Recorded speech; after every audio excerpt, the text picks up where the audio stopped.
If Barack Obama has one of the lasting things I think there's hope in my mind for him is that he's going to give a new respectability again to individual responsibility.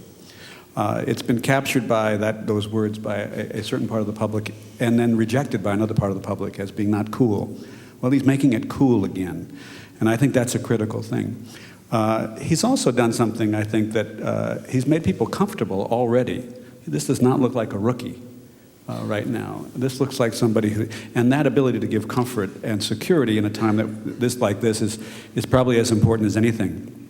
I think looking at what's going to happen to California in this what we call the transition to new administration, two things.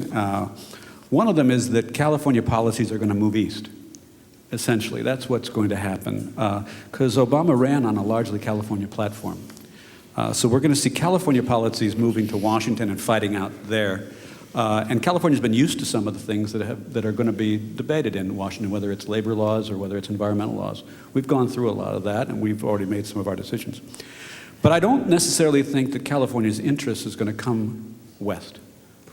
And that is because this state and this region and this city has a difficult time forming a cohesive view.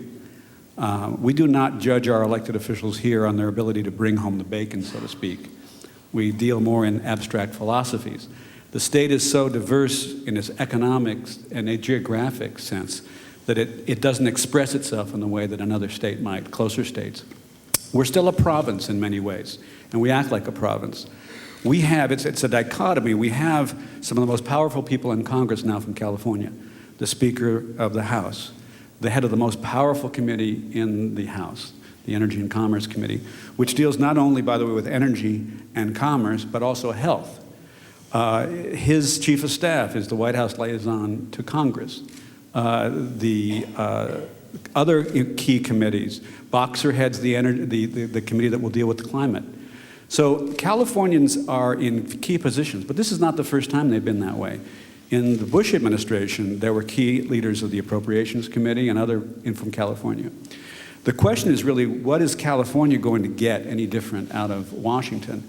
And unless things change, we will not look that much different than a Bush administration in terms of what California gets. It's what California gives that will be probably the most important impact, what we get.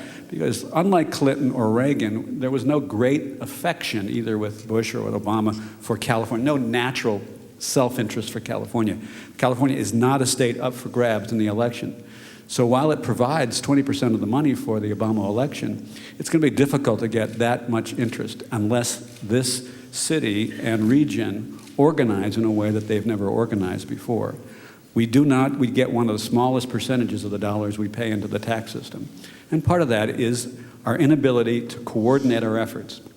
So to me, when we look to Obama's effect in this administration, we look also to the Congress and what its effect is going to be.